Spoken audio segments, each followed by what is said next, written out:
João capítulo 6. Jesus atravessa para o outro lado do mar da Galileia, em direção a Tiberíades. E ali ele, diante da grande multidão que o seguia, ele sobe para um monte junto com os discípulos. E lá no monte ele começa a ministrar os discípulos e de repente ele vê que uma grande multidão está vindo ao encontro dele, por causa dos sinais que ele operava, por causa das curas que ele fazia. E vendo aquela multidão, Jesus olha para Filipe e fala: onde compraremos pão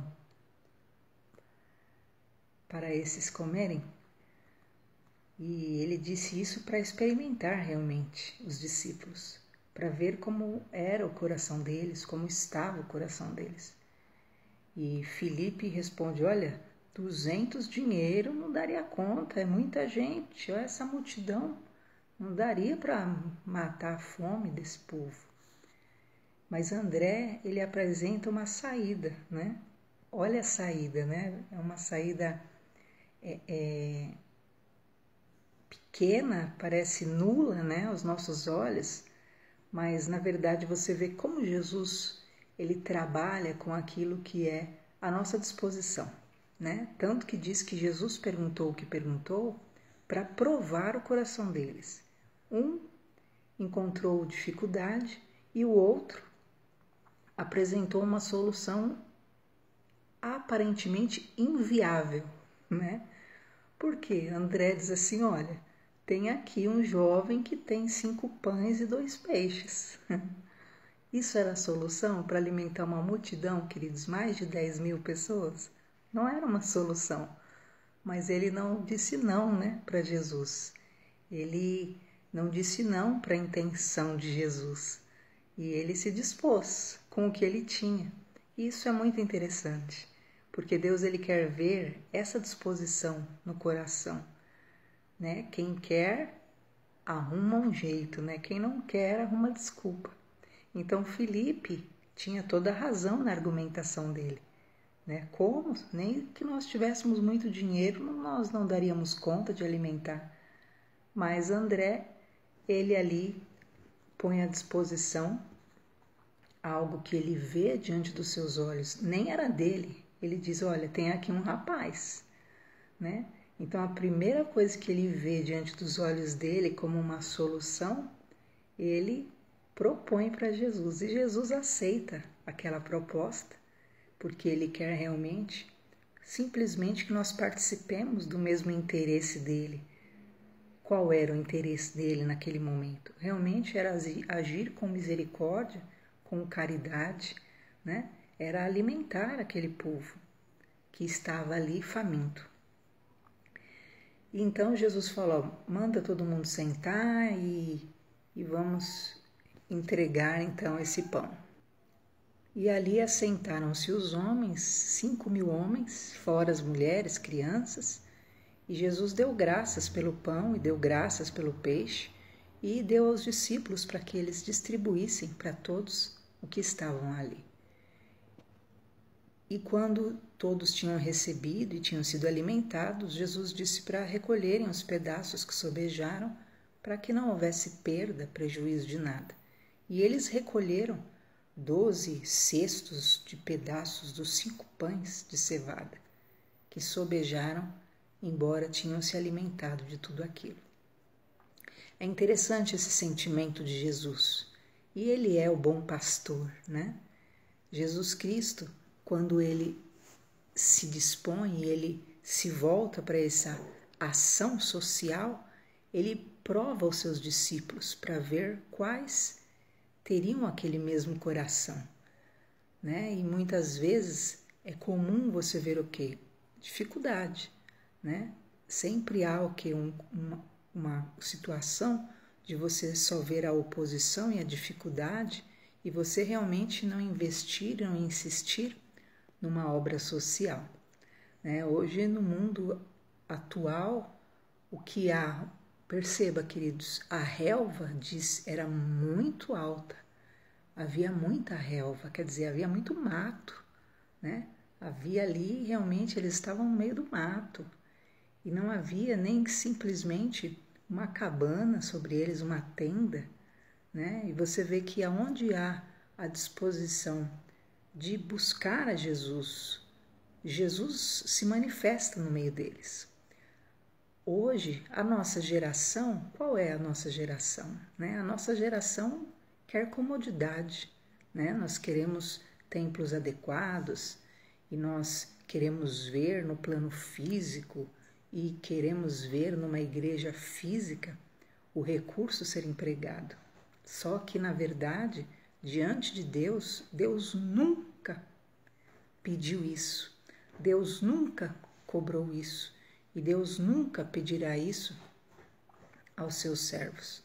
Né? Nunca diante de Deus lá no céu, Deus vai chegar para um líder dele e vai dizer: por que você não colocou, né, a cadeira almofadada? Por que você não colocou o ar-condicionado? Nunca. Nunca um líder será cobrado por isso. Se ele opta por aquilo que é fazer uma ação social, isso sim é uma igreja que será aplaudida diante dos céus. Por quê? Porque é uma igreja que atende aquilo que é o coração de Deus. E nós vemos e entendemos e sabemos, né? Muitos clamam por avivamento, mas se vocês lembrarem como ocorreu, na verdade, todo esse avivamento do protestantismo, começou com Lutero, você lembra? E Lutero, depois de ler as teses, o que ele faz? Até um desafio ao Papa na época, né? Vem da Catedral de São Pedro, todo o ouro da Catedral de São Pedro, e alimentemos os pobres, os famintos. Aquilo foi uma indignação geral. Mas o que gera um avivamento, o que gera realmente um grande mover espiritual, é esse desprendimento do que é natural, do que é terreno, e nós entendermos que uma igreja sadia e curada realmente é aquela que atende aquilo que é a vontade de Deus, o amor a Deus e o amor ao próximo. É lógico que nós não vamos ser hipócritas, pela condição nós queremos estar numa igreja adequada, mas Deus não faz nenhuma questão disso e, na verdade, Deus não pede em nenhum momento isso. E nós, como ovelhas, também não devemos ser pessoas que prezem por isso, mas sim pessoas que prezem por aquilo que é o verdadeiro evangelho, de sabermos que os nossos recursos serão empregados devidamente no reino de Deus, em prol de vidas, em prol daquilo que é a ação social, em prol daquilo que é a expansão do reino de Deus. Diz então que os discípulos recolhem todos os cestos de pães, as sobras, e Jesus, vendo o movimento que estava entre o povo, porque Jesus percebeu que o povo queria levantar ele rei, porque ele sim era um rei que eles precisavam, porque na visão deles era isso, era alguém que atendesse às necessidades sociais deles, de miséria, né, de fome, né? E Jesus vendo isso, que eles iam levantá-lo rei, Jesus se afasta e sobe para o monte. E agora nós vamos ver uma situação interessante, que Jesus foi para o monte, ficou lá no monte orando, e os discípulos desceram para o mar, sozinhos. Entraram no barco, atravessaram o mar, sentido Cafarnaum, e já era noite. E ainda Jesus não tinha chegado, eles entraram no mar sozinhos. Queridos, você vai ver aqui a explicação que só tinha um barquinho. Peraí, como que os discípulos vão embora assim e deixam Jesus para lá, né? Estranho, não é verdade? Como que eles seguem sozinhos rumo ao mar de noite, sem Jesus? O que eles pensavam, né? Interessante isso. Só que como eles vão sozinhos no meio do mar à noite, diz que se levanta uma grande tempestade. o vento começa a soprar. E eles navegaram muito tempo e viram então que Jesus vinha andando sobre o mar. E aproximando-se do barco, temeram. Quem era aquele que vinha andando sobre o mar? É interessante nós meditarmos sobre isso. Por que que os discípulos seguiram sozinhos? Na versão de um outro evangelista, ele diz que Jesus mandou eles irem na frente. Todavia, você vai ver que aqui João faz questão de mencionar que só tinha um barquinho.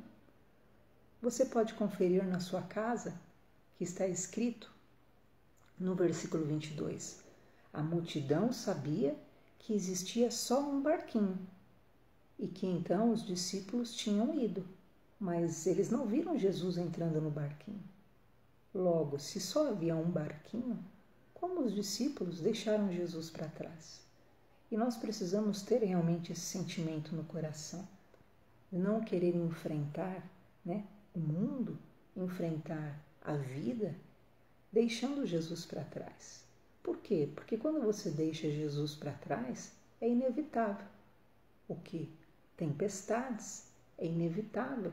Circunstâncias realmente que gerem dano no teu barco, na tua embarcação. Jesus foi ao encontro deles no meio das águas, diz a palavra do Senhor, e diz que eles até sentiram medo. Eles estavam tão atordoados com o problema, tão atordoados com a tempestade, que não conseguiram ver ali que era o próprio Jesus. E realmente, quando você segue com a tua própria força, com a tua própria mão, com a tua própria capacidade, e se esquece de Jesus e abandona Jesus, entre aspas eu estou dizendo, o que acontece? Vem as lutas. E aí, mesmo que Jesus se manifeste, você está tão atordoado com o problema que você não consegue ver a mão de Deus. Jesus teve que dizer para eles, sou eu, não tenho medo. Então, eles de boa mente receberam a Jesus no barco. E o barco chegou em terra, para onde iam. Sempre leve Cristo contigo. Eles queriam ir para Cafarnaum, mas, realmente, sem Jesus no barco, é tormenta, Não tenha medo, quando Jesus estiver no teu barco, você vai chegar no teu fim, você vai chegar naquilo que é o propósito de Deus, você vai chegar no objetivo final, mas mantenha Jesus no barco. Diz então que chegaram mais barquinhos lá para o povo e o povo também subiu no barco e foi atrás de Jesus. Nesse momento que Jesus já chegou do outro lado do mar, também horas depois, com certeza, chega a multidão. E eles chegam indagando, Jesus, como que o Senhor veio, Se só tinha um barquinho, os discípulos vieram sozinhos, Eles começam a indagar. O povo, presta atenção, o povo teve o zelo com Jesus e os próprios discípulos entraram no barquinho e foram embora. Eu estou indignada com isso aí, Por quê? Se é alguém que você ama, você vai falar, não, Jesus, olha, a gente vai esperar com o barquinho aqui, só tem um barquinho. Mas não, eles foram embora, E aí Jesus teve que ir andando sobre as águas. O povo começa então a chegar e falar, quando que o Senhor chegou aqui? E aí Jesus então trata um outro problema com eles. Jesus fala, vocês estão me procurando não é pelos sinais que vocês viram, é pelo pão que alimentou vocês. Mas trabalhem não pela comida que perece, mas pela comida que permanece para a vida eterna, a qual o Filho de Deus vos dará, porque a este o Pai deu e selou. Então, aquele povo estava atrás de Jesus, porque Jesus era aquele que iria dar o que eles precisavam, o alimento. A escassez na época realmente envolvia isso. Mas Jesus falou, não se esforcem, não se sacrifiquem dessa forma, não trabalhem por aquilo que é o alimento físico, mas pelo alimento espiritual, que o Pai lhes deu, que eu posso vos dar porque o Pai deu. Então, a busca de Jesus não deve ser por aquilo que é terreno, por aquilo que é físico, por aquilo que é material, por aquilo que é passageiro, perecível, mas por aquilo que é eterno, porque é isso que Deus quer nos dar, um pão que realmente nos dá a vida eterna. E eles falaram, o que nós podemos fazer então para fazer a obra de Deus, para fazer esse trabalho, né, que nos dará a vida eterna? E Jesus falou, a obra de Deus, o trabalho, né, de Deus é esse, que vocês creiam naquele que Ele enviou. Né? Então, Jesus estava dizendo ali que o trabalho deles, você já ouviu aquele hino que diz assim, o meu trabalho é esperar em ti, é meu, somente meu todo o trabalho, o teu trabalho é confiar em mim, né? Então Jesus estava na verdade dizendo isso, né? O trabalho de vocês é acreditar em mim, o trabalho, o esforço de vocês, né? Vocês têm que trabalhar para manter a fé de vocês viva naquilo que eu ensino, vocês têm que trabalhar, se vocês querem o pão que dá a vida eterna, trabalhem por aquilo que é manter a fé em mim. E aí, então o povo pergunta, mas que sinal é esse que nós possamos ter para que creiamos em ti? Os nossos pais tiveram o maná no deserto. O que eles começaram a alegar, né? Que o sinal que os judeus do passado tiveram, que Deus era com eles, é porque caía toda manhã um maná, pão dos céus, né? Eles tiveram aquele sinal e eles perguntam para Jesus, e qual o sinal então que o Senhor nos dá, né? Para que nós creiamos. Eles creram porque eles viram o pão, né? Toda manhã estava lá, e nós? Então Jesus fala para eles, Moisés não vos deu o pão do céu, mas meu Pai lhes dá o verdadeiro pão do céu. E nesse momento, Jesus se revela realmente, que estava diante deles, o verdadeiro pão de Deus. Jesus é o pão do céu, o pão de Deus que desceu do céu e dá vida ao mundo. Então Jesus ali se revela diante deles. No passado, eles viram o maná caindo e acreditaram. Agora, vocês precisam acreditar que eu sou o pão. O que é o pão? O pão é o trigo que alimenta e alimenta as almas, que daria a palavra, que daria o sustento para eles alcançarem a vida eterna. E eles então disseram, dai-nos então sempre desse pão. E realmente esse entendimento é fundamental para uma vida espiritual saudável chegar à vida eterna. Qual o entendimento? Se alimentar do pão do céu, se alimentar do ensino de Jesus, se alimentar não do velho maná, mas se alimentar do pão de Deus, que é Jesus Cristo. E então Jesus diz, eu sou o pão da vida, aquele que vem a mim não terá fome, e quem crê em mim nunca terá sede. Fisicamente falando, você não consegue entender essa palavra, mas espiritualmente falando, você pode vivê-la na prática. Jesus é o pão do céu, e quem se alimentar desse trigo, quem se alimentar da palavra que sai da boca dele, quem se alimentar do ensino dele, nunca mais terá fome. Você será saciado. Sabe aquele vazio que existe na alma de tantas pessoas? É porque está sem o pão. Sabe aquele desespero que toma? Está sem o pão, porque ele é a paz que o mundo não tem. Ele sacia a alma. A tua alma ficará cheia de confiança. Mas você pode me dizer, mas pastora, eu até creio em Jesus, ou eu sou crente, ou eu fui batizada, e no entanto, a minha alma tem fome. Tem fome porque você não tem se alimentado do pão do céu. Você não tem se alimentado do trigo. Jesus falou, o teu trabalho é acreditar em mim. A obra de Deus que você pode fazer é acreditar em mim.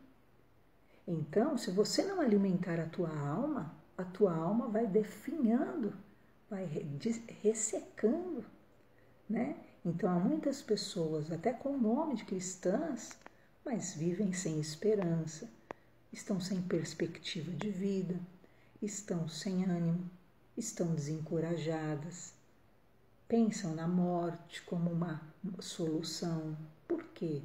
A tua alma está aflita por um pão que venha do céu. A tua alma está aflita por aquilo que é a verdadeira palavra de Jesus para você.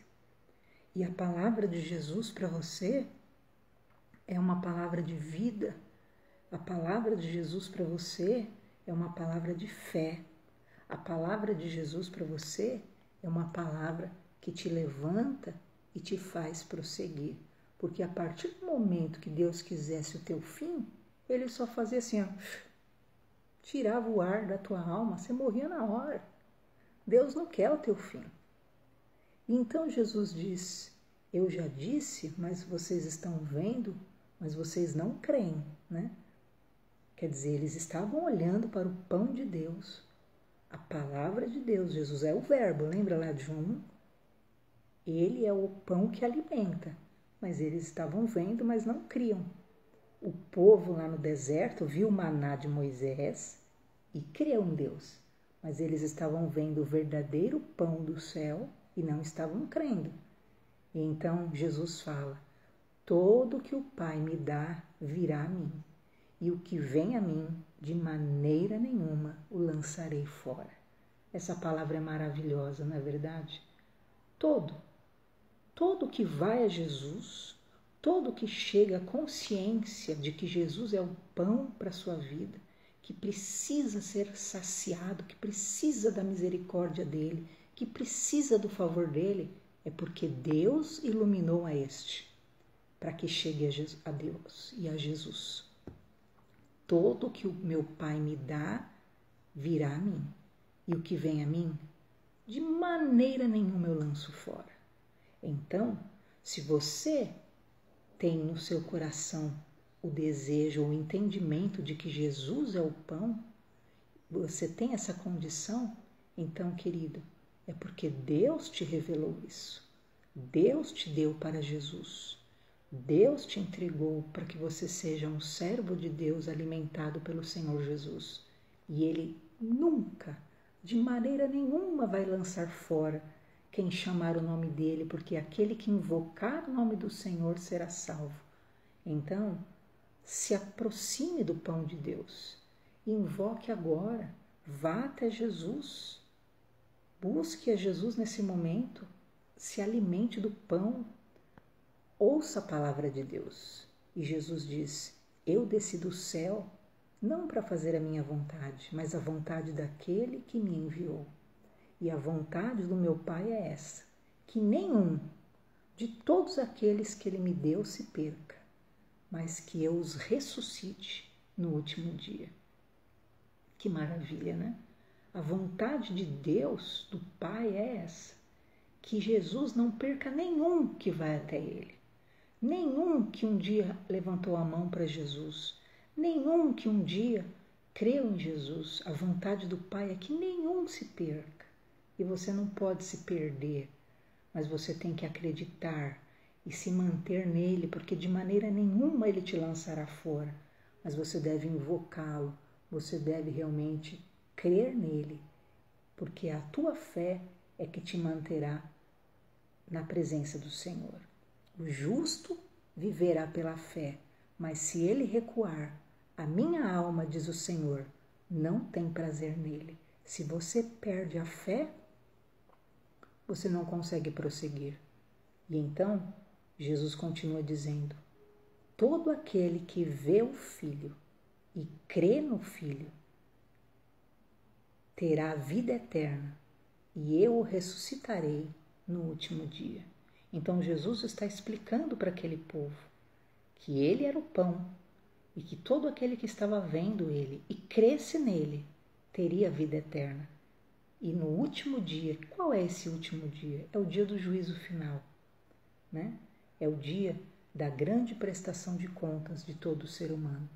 Esses seriam ressuscitados para a vida eterna, porque creram nele, porque acreditaram na morte sacrificial dele, que viria ainda a acontecer. Os judeus ficavam murmurando entre si: como que pode?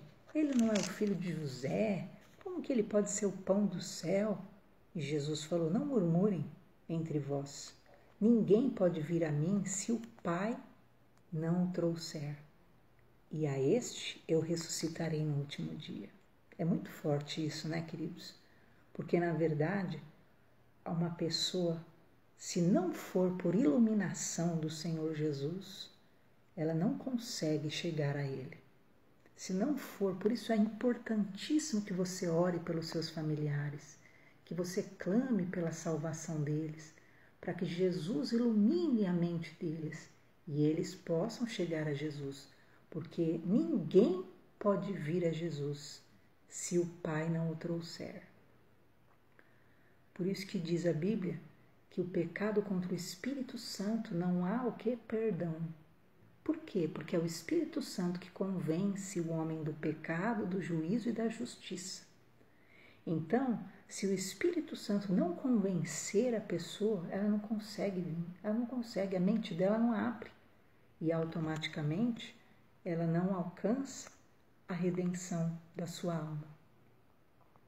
Diz então a palavra do Senhor que todos seriam ensinados por Deus, mas todo aquele que do Pai ouvir e aprender virá a Jesus. Então não pode ter salvação, não tem outro meio de você alcançar a redenção em uma religião que só fala de Deus, que só exalta o Pai, que repudia o nome de Jesus. Nós vimos ontem: quem honra o Pai honra o Filho, quem rejeita o Filho rejeita o Pai, né? Todo aquele que do Pai ouvir e aprender virá a Jesus, é automático. Não dá para você só querer ter Deus, né? É muito fácil as religiões todas: Deus abençoe, Deus é bom, mas todo que ouvir Deus virá a Jesus, porque é só por Jesus Cristo que nós teremos a redenção, porque nós somos pecadores. E só pelo sangue, o sacrifício de Jesus, nós somos aceitos e nos tornamos filhos de Deus. Do contrário, queridos, nós não conseguimos ter acesso a Deus direto. Deus é um justo juiz. A Bíblia fala que os olhos de Deus não estão fechados, os ouvidos de Deus não estão surdos, as mãos de Deus não estão encolhidas. Mas os nossos pecados fazem separação entre nós e o nosso Deus. Então, o ser humano por si, mesmo que ele queira, ele não consegue chegar a Deus por seu próprio mérito. Mas nós precisamos buscar através de Jesus, porque Jesus é o advogado dos homens. Jesus perdoou nossos pecados ali na cruz. Jesus morreu no nosso lugar. Então esse é o mérito. A morte sacrificial de Jesus nos traz a redenção. E então Jesus diz: na verdade eu vos digo, quem crê em mim tem a vida eterna. Então aquele que acreditar em Jesus, ele terá acesso à vida eterna, não só nessa terra. Você não vai ser alimentado só, a tua alma não será saciada só nessa terra, mas por toda a eternidade você será alguém saciado por Deus. E então Jesus repete: eu sou o pão da vida. Os pais de vocês, ele dizendo para os judeus, comeram maná no deserto, mas eles morreram. Porém, eu sou o pão que desceu do céu, para que quem comer desse pão não morra. Eu sou o pão vivo que desceu do céu. se alguém comer desse pão, viverá para sempre. O pão que eu der é a minha carne, que eu darei pela vida do mundo. E então Jesus fala da sua morte sacrificial, que este era o pão, era o alimento, a sua carne, para a salvação da humanidade. Os judeus continuavam brigando entre si, disputavam entre si. Como que ele pode dar sua carne para comer? E agora nós vamos ver Jesus falando de um assunto muito importante, que é a ceia. Jesus então fala do que viria a acontecer e até hoje nós comemoramos a ceia do Senhor Jesus. Ele diz: na verdade vos digo, se não comerdes a minha carne e não beberdes o meu sangue, não tereis vida em vós mesmos. Então, o que é comer da carne e beber o sangue? Hoje nós entendemos, é a ceia do Senhor. E eu quero até fazer uma menção a você que me ouve, você é católico. Isso me preocupa muito, porque você participa da hóstia e ali eles colocam a hóstia como o corpo glorificado ou o corpo vivo de Jesus. Mas perceba, somente o padre come o pão e bebe o vinho. E, no entanto, toda a comunidade não bebe o vinho, e o vinho simboliza o perdão dos pecados. É muito importante vocês terem parte do verdadeiro e completo sacrifício de Jesus. Jesus disse: quem não comer da minha carne e não beber do meu sangue, não terá vida em si mesmo. Então, há muitas pessoas que não têm vida dentro de si, né? Embora se julguem e titulem cristãos, mas não têm participado daquilo que é a vida de Jesus em si e da morte sacrificial. Jesus continuou dizendo: quem come a minha carne e bebe o meu sangue tem a vida eterna, e eu o ressuscitarei no último dia. É importantíssimo você tomar a ceia completa. É o pão e o cálice, com o suco de uva ou vinho. Isso é a palavra do Senhor que nos ensina. Aquele que come da carne e bebe do sangue tem a vida eterna. Então, Jesus ainda explica: quem come a minha carne e bebe o meu sangue, permanece em mim e eu nele. Então, qual era o costume na época da igreja primitiva? Toda semana eles tinham ceia, né? Hoje o nosso costume é uma vez por mês nós temos ceia. Então, todo aquele que come da carne e do sangue, que participa da ceia, permanece em Cristo e Cristo nele. Ele está declarando: eu estou contigo, Jesus, e eu preciso do teu sangue e do teu sacrifício na cruz sobre mim. Eu preciso que tu estejas comigo. Então, a ceia é importantíssima na vida cristã, porque você está declarando mais um mês que você está com Jesus e que Jesus está com você e que você precisa daquele sangue para perdoar seus pecados e que você quer a cura do teu corpo, porque Cristo levou no seu corpo toda maldição, levou no seu corpo toda enfermidade. E então, quando você participa da ceia completa, você está atraindo sobre si todas as bênçãos advindas do sacrifício de Jesus na cruz. E então Cristo diz: quem de mim se alimenta, viverá por mim. Então, automaticamente, na ceia, nós confirmamos que nós pertencemos a Jesus e que Cristo é o nosso Deus. Este é o pão que desce do céu.